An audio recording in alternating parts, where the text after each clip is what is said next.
नमस्कार दोस्तों, स्वागत है ग्रेट बुक चैनल में, जहां पर आप देख सकते हैं कंप्लीट बुक समरीज। दोस्तों, ये you can heal your life किताब का दूसरा पार्ट है। अगर आपने इसका पहला पार्ट नहीं देखा तो आप डिस्क्रिप्शन में दिए गए लिंक पर जाकर या आई बटन पर क्लिक करके इसका पहला पार्ट देख सकते हैं। इस पार्ट में मैं आपको चैप्टर 6 से लेकर चैप्टर 14 के बारे में बताऊंगा, जिसमें लेखिका लुइस हे ने ये बताया है कि किस तरह आप अपनी नेगेटिव सोच को पॉजिटिव सोच में बदल सकते हैं, कैसे आप ज्यादा पैसे कमा सकते हैं, किस तरह आप अपने संबंधों को बेहतर कर सकते हैं। इस वीडियो के अंत में मैं बताए गए चैप्टर्स के सभी महत्वपूर्ण बातों को संक्षिप्त में दोबारा दोहराऊंगा, ताकि इस वीडियो में बताई गई बातें आपको आसानी से याद रहे। तो इस वीडियो को अंत देखना मत भूलिएगा। तो चलिए शुरुआत करते हैं चैप्टर 6 के साथ। चैप्टर 6 है परिवर्तन का विरोध। Awareness is the first step in healing और चेंजिंग। जागरूकता उपचार या परिवर्तन का पहला कदम है खुद को बदलने के लिए। सबसे पहला कदम है अवेयरनेस या जागरूकता। अपने जीवन की किसी भी परिस्थिति को ठीक करने से पहले हमें उसके बारे में जागरूक होना होगा। अक्सर हम अपनी खराब परिस्थिति का जिक्र उसके बारे में दूसरों से शिकायत करने के लिए करते हैं। हम अपनी खराब परिस्थिति का कारण ढूंढने और उसे ठीक करने के लिए किसी शिक्षक, दोस्त, किताब का सहारा लेते हैं। बाद हमें जरूरत होती है अपनी परिस्थितियों और परिणामों की जिम्मेदारी लेने की। जिम्मेदारी लेने से हम इस बात के लिए जागरूक होते हैं कि हमारे अंदर वह शक्ति है जिससे हम अपनी परिस्थितियों और परिणामों को बदल सकते हैं। हमें उसी शक्ति का इस्तेमाल अपनी मनचाही परिस्थितियों और परिणामों को बनाने के लिए करना है। शुरू में आपको अपने विचारों को बदलना बहुत मुश्किल लगेगा, लेकिन हर रोज अभ्यास करने से आप अपने विचारों को ही नहीं बल्कि अपने पूरे जीवन को बदलने में कामयाब होंगे। Repeated patterns show us our needs. बार बार दोहराया गया पैटर्न हमें हमारी जरूरत दर्शाता है। हमारी जो भी आदत है उनके पीछे हमारी कोई ना कोई जरूरत होती है। हम कई बार अपने आप से कहते हैं कि मैं अपनी सभी बुरी आदतें छोड़ दूंगा, जैसे कि ज्यादा मिठाई खाना, ज्यादा क्रोधित होना या शराब पीना। लेकिन जब भी वह चीज हमारे सामने आती है तो हम अपनी आदत से मजबूर हो जाते हैं और फिर से वही काम करने लगते हैं। फिर हम अपने आप से कहते हैं कि मेरे अंदर इच्छा शक्ति की कमी है, मैं एक कमजोर इंसान हूं। हम खुद को दोष देते हैं और अपने मन के उस बोझ को बढ़ाते हैं जिसे हम पहले से लेकर चल रहे हैं। धास नीड, जरूरत को छौंधाने की इच्छा आपकी वर्तमान परिस्थितियों और परिणामों का कारण आपकी कोई ना कोई जरूरत है। उदाहरण के तौर पर जब आप मिठाई खाने की जरूरत को छोड़ देंगे तो मीठा भी छोड़ देंगे। जब आपके शरीर को शराब की जरूरत महसूस नहीं होगी तो आप शराब नहीं पिएंगे। जब आपको गुस्सा करने की जरूरत महसूस नहीं होगी तो आप दूसरों की गलतियों पर गुस्सा नहीं होंगे बल्कि विनम्रता से उन्हें समझाएंगे। मैं शराब पीने की आदत या अपने बढ़े हुए वजन की जरूरत को छोड़ना चाहता हूं। इस एफर्मेशन का इस्तेमाल करते हुए आपके अंदर विरोध पैदा नहीं होना चाहिए। जब आप हर रोज इस तरह के एफर्मेशन का अभ्यास करेंगे तो वह काम करने लगेगा और आपकी बुरी आदत छूट जाएगी। आप जल्दबाजी में अपनी किसी आदत को नहीं छोड़ सकते। अगर आपको किसी शिक्षक से मदद चाहिए तो मदद जरूर लें। सबसे बड़ी बात है किसी बुरी आदत को छोड़ने के लिए खुद को प्रेम से भरे और नफरत या गुस्से जैसी कोई भी नेगेटिव भावना अपने मन में ना रखें। सेल्फ क्रिटिसिज्म, खुद की आलोचना। दोस्तों, हम में से बहुत से लोग खुद को दोष देते हैं या खुद की आलोचना करते हैं। उदाहरण के तौर पर एक महिला जो कि मक्खन और ऐसी बहुत सारी वजन बढ़ाने वाली चीजें खाती थी, अगले दिन वह शीशे के सामने खड़ी होकर अपने बढ़े हुए वजन के लिए वह खुद को दोष देती थी। जब वह छोटी थी तो वह बहुत सारा मक्खन खाती थी और उसके परिवार के सदस्य इस बात की सराहना करते थे और उसे ऐसा करते देखकर खुश होते थे। उसके मन में यही विचार बैठा था कि ऐसा करना उसके लिए ठीक है, क्योंकि उसके परिवार वाले उसकी इस हरकत से खुश होते थे। हमारे सभी अच्छे और बुरे विचार बचपन से ही बन जाते हैं, चाहे उनका कारण कुछ भी हो। आपके बचपन से बने हुए विचार आपको जीवन भर परिणाम देते हैं, लेकिन अच्छी बात यह है कि आप उन्हें बदल सकते हैं।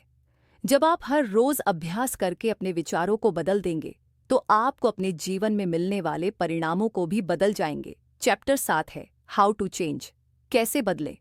दोस्तों, दुनिया की बड़ी से बड़ी शिक्षा बेकार है जब तक आप उस शिक्षा को अमल में नहीं लाते। इस समय इन 3 बातों को अमल में लाना सबसे जरूरी है। निगेटिव घटनाओं और परिणामों के बारे में सोचना बंद करना, अपने दिमाग को नियंत्रित करना, खुद को और दूसरे लोगों को माफ करना। कभी कभी आप किसी बुरी आदत को छोड़ने की कोशिश करते हैं, लेकिन ऐसा करने से हालात सुधरने की जगह और भी बिगड़ जाते हैं। जब आप रिश्तों को सुधारने की कोशिश करते हैं तो आपका झगड़ा हो जाता है। जब आप अपनी सेहत को सुधारने की कोशिश करते हैं तो आप बीमार हो जाते हैं। ये कोई चिंता की बात नहीं है। इसका मतलब है कि परिस्थितियां बदल रही हैं और हमें आगे बढ़ने की जरूरत है। उदाहरण के तौर पर, जब आप सिगरेट छोड़ने की कोशिश कर रहे हो तो इसका असर आपके रिश्ते पर भी पड़ता है। रिलीजिंग द नीड, जरूरत को छोड़ना। अगर आप अपने किसी बुरी आदत को छोड़ना चाहते हैं तो आपको उस आदत की जरूरत को छोड़ना होगा। बहुत से लोग ऐसा करने से डरते हैं क्योंकि वह नहीं जानते अपनी जरूरत को कैसे छोड़ना है। अच्छी बात यह है कि हमें यह जानने की जरूरत नहीं कि हमें अपनी किसी बुरी आदत को किस तरह से छोड़ना है। हमें केवल उसे छोड़ने का निर्णय लेना है और आपका मन अपने आप उस आदत को छोड़ने का रास्ता ढूंढ लेगा। आपको केवल ब्रह्मांड के सामने बदलने की इच्छा करनी है और उस पर अटल रहना है। इस समय आप जो भी सोच रहे हैं और जो भी बोल रहे हैं, आपके यही विचार और शब्द आपका भविष्य बना रहे हैं। आप इस समय जो सोच रहे हैं केवल उन्हीं पर आपका नियंत्रण है, इसीलिए आप उन्हें बदल सकते हैं और अपने मन चाहे परिणाम पा सकते हैं। Letting the past hold you back. अतीत को पकड़ कर रखना। बहुत से लोग सोचते हैं कि वह अपने वर्तमान समय का आनंद नहीं ले सकते क्योंकि उन्होंने अपने बीते समय में सही दिशा में और सही तरीके से काम नहीं किए, जिसके कारण वह अपने वर्तमान समय का आनंद नहीं ले पाते। अपने बीते समय की बुरी घटनाओं और बुरे परिणामों को महसूस करने से हम अपने वर्तमान को भी खराब करते हैं और दुनिया में यह संदेश देते हैं कि भविष्य में भी हालात बेहतर नहीं होंगे।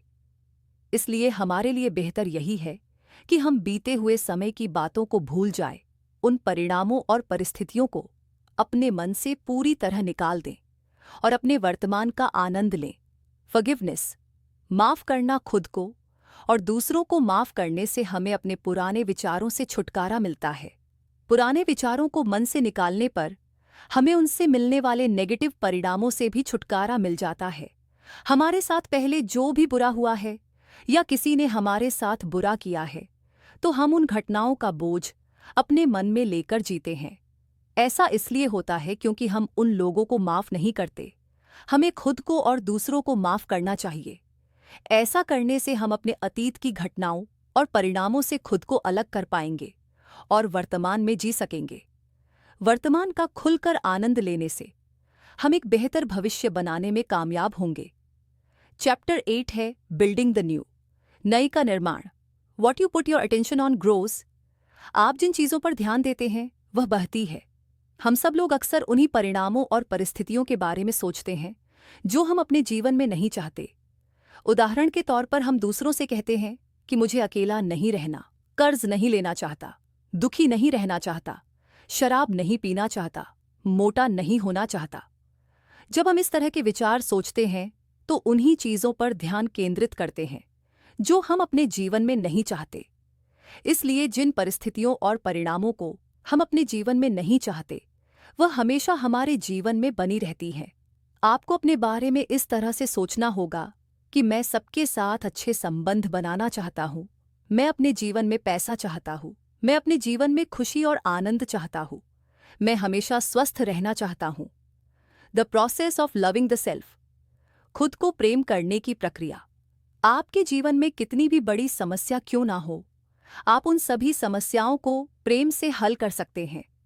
इसलिए आपको खुद को प्रेम से भरना होगा और खुद से प्रेम करना होगा। खुद से प्रेम करने के लिए पहले आपको खुद को और अपनी मौजूदा परिस्थितियों को स्वीकार करना होगा। जब तक आप खुद को स्वीकार नहीं करेंगे तब तक आप खुद से प्रेम नहीं कर सकते। आपको वही काम करना होगा जिससे आपको खुशी मिलती है। आपको उन लोगों के साथ रिश्ते बनाने हैं जिनसे आपको खुशी मिलती है। क्रिएट न्यू चेंजेस, नए बदलाव लाएं। आपको उन चीज़ों की एक लिस्ट बनानी है जो आपको पसंद नहीं है। उसके बाद आपको यह देखना है कि आप अपने जीवन में उन सभी परिस्थितियों और परिणामों को कैसे बदले जो आपको पसंद नहीं है और पहली लिस्ट के विपरीत एक नई लिस्ट बनानी है। उदाहरण के तौर पर, अगर आपने पहली लिस्ट में लिखा है कि आपका समय बहुत खराब चल रहा है, तो आप नई लिस्ट में लिखेंगे कि आपका समय अच्छा चल रहा है। चलिए हम खराब परिस्थितियों को नए तरीके से लिखने के कुछ उदाहरण देखते हैं। पुराना विचार, मेरा वजन बहुत ज्यादा है। नया विचार, मेरा वजन सही है और मैं बिल्कुल स्वस्थ हूं। पुराना विचार, मेरे रिश्ते बहुत खराब हैं। नया विचार, मेरे रिश्ते मधुर हैं। पुराना विचार, मेरे पास धन की कमी है। नया विचार, मेरे पास बहुत धन है। इस तरह से आप अपनी किसी भी पुरानी परिस्थितियों के साथ जुड़े हुए विचार को नए विचार में बदल सकते हैं। नए विचार सोचने से आपको नए परिणाम मिलेंगे। आपका शरीर स्वस्थ हो जाएगा, आप एक संतुलित वजन पाएंगे, सभी के साथ आपके रिश्ते मधुर हो जाएंगे, आपका काम बिल्कुल सही चलेगा और आपके जीवन में प्रचुरता आएगी। चैप्टर 9 है डेली वर्क, रोज का अभ्यास। हमें जीवन में किसी भी नए काम को सीखने में समय लगता है। जैसे कि अब आप जान गए हैं कि अपने जीवन के परिणामों को बदलने के लिए आपको अपने विचारों को बदलना है। नए विचारों को अपनाने के लिए समय इसलिए लगता है क्योंकि आपका कंफ्यूज दिमाग नए विचारों को जल्दी स्वीकार नहीं करता। चलिए बात करते हैं कुछ ऐसी क्रियाओं के बारे में जिन्हें डेली करने से आपको नए विचारों को अपनाने में मदद मिलेगी।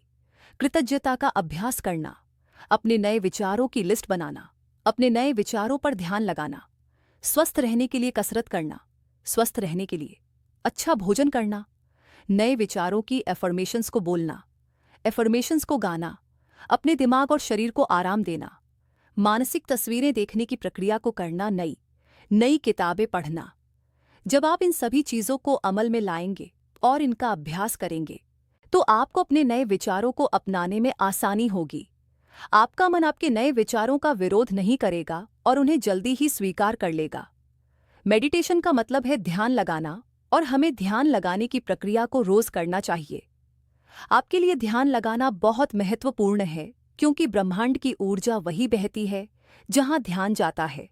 ध्यान लगाने की प्रक्रिया में आप एक शांत जगह पर बैठ जाते हैं और अपनी आंखें बंद करके अपने मन पर ध्यान लगाते हैं। ध्यान लगाने की प्रक्रिया के दौरान आपके मन में अपने आप कोई ना कोई विचार आ जाएंगे। आपको उन विचारों का विरोध नहीं करना क्योंकि विचार आपके मन में स्वाभाविक रूप से आते हैं और चले जाते हैं। अगर आप उनका विरोध करेंगे तो उन्हें ऊर्जा मिलेगी और वही चीजें आपके जीवन में आकर्षित होंगी। वैसे तो ध्यान लगाने के बहुत से फायदे हैं, लेकिन यहाँ हम दो चीजों के बारे में बात करेंगे। पहली बात कि आप अपने मन को शांत करके उन चीजों पर ध्यान लगा सकते हैं जिन्हें आप अपने जीवन में लाना चाहते हैं। दूसरी बात यह है कि ध्यान लगाते समय आप अपने सबकॉन्शियस माइंड से कोई भी सवाल पूछ सकते हैं जिसका जवाब आप ढूंढ रहे हैं। ऐसा जरूरी नहीं कि आपको उसी समय उस सवाल का जवाब मिल जाए, लेकिन थोड़ा सा इंतजार करने के बाद आपको इस सवाल का जवाब जरूर मिलेगा। चैप्टर 10 है रिलेशनशिप्स। रिश्ते हमारा सारा जीवन रिश्तों से भरा हुआ होता है। जीवन में हर चीज के साथ हमारा रिश्ता होता है। आपका सभी चीजों के साथ, खाने के साथ, मौसम तथा कुदरत के साथ और अपने आसपास के लोगों के साथ एक रिश्ता होता है। आपका खुद के साथ भी एक रिश्ता होता है जो कि दूसरे लोगों के साथ आपके रिश्ते से प्रभावित होता है। रिश्ते हमारे लिए एक शीशे की तरह होते हैं। आप लोगों को तब तक अपनी जीवन में आकर्षित नहीं कर सकते जब तक आप में और उनमें कुछ मिलता जुलता ना हो। आप उन लोगों के बारे में सोचिए जो आपको बहुत परेशान करते हैं या जो ऐसे काम करते हैं जो आपको पसंद नहीं है। आपके अंदर जरूर ऐसे विचार होंगे जिनके कारण वे आपके जीवन में हैं और जिनके कारण आपको परेशान करने वाले लोग आपकी ओर आकर्षित होते हैं। आप खुद को समय दीजिए और ऐसे ही विचारों का पता लगाइए। जब आपको अपने वो विचार पता लग जाए जिनके कारण परेशान करने वाले लोग आपके जीवन में हैं, तो आप उन विचारों को अपने मन से पूरी तरह निकाल दीजिए। अगर आपका बॉस आपके काम से कभी खुश नहीं होता तो इसका कारण भी आपके विचार हैं। हो सकता है आप इस तरह से सोचते हो कि आप कितना भी काम कर लें पर बॉस कभी खुश नहीं हो सकते। आपको अपने इस विचार को बदलना होगा और इस तरह से सोचना होगा कि आपका बॉस आपके काम से बहुत खुश है। आपके ऐसा करने से आपका बॉस आपके काम से खुश भी होगा और उसके साथ आपके रिश्ते भी सुधर जाएंगे। अगर आप कोई बिजनेस करते हैं और आपका कोई कर्मचारी अपना काम ठीक से नहीं करता, तो इस मामले में भी आपके विचार उसे ऐसा करने को मजबूर कर रहे हैं। आपका काम यह पता लगाना है कि आपके कौन से विचारों के कारण आपका कर्मचारी ठीक से काम नहीं कर रहा है। आपके लिए ऐसे कर्मचारी को काम से निकालना बहुत आसान है, लेकिन उससे आपके वह विचार नहीं बदलेंगे और आपके नए कर्मचारी भी ठीक से काम नहीं करेंगे। इसलिए बेहतर यही है कि आप अपने कर्मचारियों के प्रति नेगेटिव विचारों को बदल दें या उन्हें अपने मन से पूरी तरह निकाल दें। और जब आप ऐसा करेंगे तो आपका वही कर्मचारी बिल्कुल वैसा काम करके देगा जैसा आप उससे करवाना चाहते हैं। अपने विचारों को बदलना ही दूसरों को बदलने का सबसे अच्छा तरीका है। दूसरों को दोष देना बेकार है, क्योंकि दोष देने से आपके विचारों की शक्ति कम हो जाती है। आपको जीवन में प्रेम तभी मिलता है जब आपको उसकी बिल्कुल भी उम्मीद नहीं होती। प्रेम कभी आपके बाहर नहीं होता, वह हमेशा आपके अंदर ही होता है। चैप्टर 11 है वर्क। ज्यादातर लोग अपने काम के बारे में इस तरह से सोचते हैं, मैं यह नौकरी नहीं कर सकता, मुझे अपने बॉस से नफरत है, मैं ज्यादा पैसे नहीं कमा रहा। ये नेगेटिव विचार है जो बहुत से लोग अपने काम के बारे में सोचते हैं। अगर आपके भी अपने काम के बारे में कुछ ऐसे ही विचार हैं, तो आपकी समस्याओं के लिए मैं आपको एक समाधान बताना चाहता हूँ। आप इस तरह से सोचना शुरू कीजिए कि ऑफिस में सब कुछ अच्छा चल रहा है, बॉस अच्छा है, ऑफिस में सभी लोग आपके काम को पसंद करते हैं। ऑफिस में काम करते हुए अच्छा महसूस कीजिए और ऑफिस में काम करने वाले लोगों के बारे में अपनी सोच पॉजिटिव रखिए। अगर आप इस तरह से अपने विचारों को बदल देंगे तो आपकी काम की स्थिति भी बदल जाएगी और आपको अपना काम पसंद आएगा। अगर आपके ऑफिस में कोई भी व्यक्ति आपको परेशान करता है, तो उसे बदलने के लिए आप उसके बारे में पॉजिटिव विचार करना शुरू कीजिए। जब आप अपना ध्यान उसकी अच्छाइयों पर केंद्रित करेंगे तो उसका व्यवहार आपके लिए बदल जाएगा या वह आपसे दूर चला जाएगा। आप अपनी नौकरी, अपने बिजनेस और उससे मिलने वाले धन के लिए कृतज्ञता की भावनाएं महसूस करें। अपने काम को पूरी लगन से करें और सभी के लिए पॉजिटिव सोच रखें। चैप्टर 12 है सक्सेस। सफलता आपके लिए असफलता का क्या मतलब है? क्या इसका मतलब यह है कि आप जिस तरह से किसी काम को करना चाहते थे, लेकिन वह उस तरह से नहीं हुआ? अगर आप किसी काम में असफल होते हैं, तो इसका मतलब है कि या तो उस काम के बारे में आपके विचार नेगेटिव हैं या फिर आप खुद को उस काम को करने के काबिल नहीं समझते। अपने इन्हीं विचारों के कारण हम उस काम में सफल नहीं हो पाते। सोचिए, छोटा सा बच्चा चलना सीखता है तो वह कई बार चलते चलते गिरता है। जब वह थोड़ा सा चलता है तो माता, पिता और परिवार के सदस्य उसकी तारीफ करते हैं और खुश होते हैं। ऐसा करने से बच्चे को हिम्मत मिलती है और वह और कोशिश करता है। हर रोज अभ्यास करने से वह एक दिन पूरी तरह खड़ा होकर ठीक से चलने लगता है। लेकिन जब आप कोई काम करते हैं तो आप अपनी तारीफ नहीं करते और खुद को उसे ठीक से करने के काबिल नहीं समझते। इसीलिए आप बार बार उस काम में असफल होते हैं। आपको उस बच्चे की तरह खुद की तारीफ करनी है और किसी भी काम के लिए अपनी सोच को पॉजिटिव रखना है। आप किसी भी काम को कर सकते हैं और आप में दुनिया के हर काम को करने की काबिलियत है। किसी भी काम में सफल होने के लिए आपको अभ्यास करना पड़ता है। अगर आप किसी ऐसे व्यक्ति को देखेंगे जो अपने काम में बहुत सफल है, तो पाएंगे कि उसने सफलता हासिल करने के लिए कई वर्षों तक अभ्यास किया है। उदाहरण के तौर पर किसी भी खेल के खिलाड़ी उस खेल में महारत हासिल करने के लिए कई वर्षों का अभ्यास करते हैं। चैप्टर 13 है प्रॉस्पेरिटी, समृद्धि। अगर आप अपने जीवन में समृद्धि लाना चाहते हैं तो आपको धन और समृद्धि के बारे में अपने विचारों को बदलना होगा। उदाहरण के तौर पर कुछ लोग सोचते हैं कि पैसे पेड़ पर नहीं लगते या पैसे कमाने के लिए कड़ी मेहनत करनी पड़ती है। मैं आपको पैसे के बारे में कुछ नकारात्मक विचारों के उदाहरण देता हूं। पैसे कभी पेड़ पर नहीं लगते। पैसे कमाने के लिए कड़ी मेहनत करनी पड़ती है। पैसा ही जिंदगी में सभी समस्याओं का कारण है। बिजनेस करने के लिए पैसों की जरूरत होती है। पैसा केवल बड़े लोगों के पास ही होता है। इस तरह के और भी बहुत सारे नेगेटिव विचार हैं जो ज्यादातर लोग पैसे के बारे में सोचते हैं। उनके यही विचार उनके जीवन में पैसा आने से रोकते हैं और वह ज्यादा पैसे नहीं कमा पाते।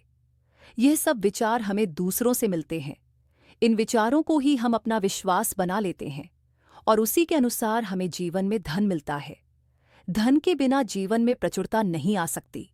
आप एक प्रचुरता से भरा जीवन जीना चाहते हैं तो आपको धन के बारे में अपने विचार बदलने होंगे।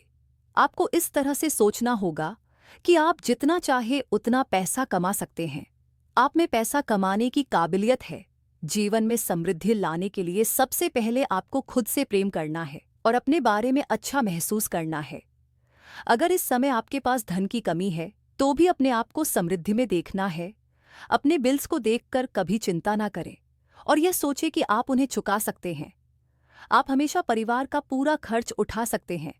एक प्रचुरता से भरा जीवन जीने के लिए आपको जो भी चीजें चाहिए आप वह सभी खरीद सकते हैं। जब आप समृद्धि में विश्वास करेंगे और अपने बारे में अच्छा महसूस करेंगे तो समृद्धि अपने आप आपके जीवन में आ जाएगी। चैप्टर 14 है द बॉडी, आपका शरीर। दुनिया में हर कोई किसी न किसी बीमारी से पीड़ित है। जब आप डॉक्टर के पास जाते हैं तो वह आपको आपकी बीमारी का कारण आपका खान पान, दूषित पानी और प्रदूषण के बारे में बताता है। असल में हमारे खुद के बारे में गलत और नेगेटिव विचारों से हमारे शरीर में तनाव पैदा होता है जिसके कारण बीमारियां उत्पन्न होती हैं। बीमार लोग शीशे के सामने खड़े होकर खुद को देखते हैं और खुद की आलोचना करते हैं। वह कहते हैं कि उनका चेहरा अच्छा नहीं है, वह सुंदर नहीं है या उनका वजन ज्यादा है। इस तरह वह अपने शरीर में कई तरह की कमियों को देखते हैं और खुद की आलोचना करते हैं। हम जिस भी चीज की आलोचना करेंगे वह खराब हो जाएगी। इसीलिए आप अपने शरीर में जिस अंग की आलोचना करते हैं वह और भी खराब हो जाता है। इसीलिए अगर आप अपने शरीर की किसी भी समस्या को ठीक करना चाहते हैं तो आपको अपने शरीर से प्रेम करना होगा जिस तरह माता पिता एक छोटे बच्चे से करते हैं। आपको अपने शरीर की एक छोटे बच्चे की तरह ही देखभाल करनी होगी। आपको शरीर की समस्याओं और बीमारियों से ध्यान हटाकर मानसिक तस्वीरों में अपने आप को पूरी तरह स्वस्थ देखना होगा। अपने शरीर और मन के अंदर आपको प्रेम और खुशी महसूस करनी होगी। प्रेम और खुशी की भावनाओं से आप अपने शरीर की किसी भी समस्या को ठीक कर सकते हैं। बीमारियों को ठीक करने की प्रणाली हमारे शरीर में स्वाभाविक रूप से मौजूद है, लेकिन वह तब तक काम नहीं करती जब तक शरीर में तनाव और नेगेटिविटी रहती है। शरीर को ठीक करने की प्रणाली को सक्रिय करने के लिए आपको प्रेम और खुशी की भावनाएं महसूस करनी है। जब आप ऐसा करेंगे तो आपका शरीर जानता है कि अपने आप को स्वाभाविक रूप से ठीक कैसे करना है। तो दोस्तों, यह इस वीडियो में बताया गया आखिरी चैप्टर था और जैसा कि मैंने आपसे कहा था कि इस वीडियो के अंत में मैं आपको बताए गए सारे चैप्टर्स के महत्वपूर्ण पॉइंट्स को दोबारा दोहराऊंगा। तो चलिए सारे महत्वपूर्ण बातों पर एक बार फिर से नज़र डाल लेते हैं। अगर आप अपनी किसी बुरी आदत को छोड़ना चाहते हैं तो आपको उस आदत की ज़रूरत को छोड़ना होगा। आपके जीवन में कितनी भी बड़ी समस्या क्यों ना हो, आप उन सभी समस्याओं को प्रेम से हल कर सकते हैं। अपने विचारों को बदलना ही दूसरे लोगों को बदलने का सबसे अच्छा तरीका है। किसी भी काम में सफल होने के लिए आपको उसका अभ्यास करना पड़ता है। जब आप समृद्धि में विश्वास करेंगे और अपने बारे में अच्छा महसूस करेंगे तो समृद्धि अपने आप आपके जीवन में आ जाएगी। हमारे खुद के बारे में गलत और नेगेटिव विचारों से हमारे शरीर में तनाव पैदा होता है जिसके कारण सभी बीमारियां उत्पन्न होती हैं। तो दोस्तों, मुझे उम्मीद है कि पहले पार्ट की तरह ही आपको you can heal your life किताब का दूसरा पार्ट भी बहुत पसंद आया होगा। इस वीडियो को लाइक और शेयर करें और ऐसे ही बुक समरीज और नॉलेज से भरे वीडियोस देखने के लिए हमारे चैनल ग्रेट बुक को सब्सक्राइब करें।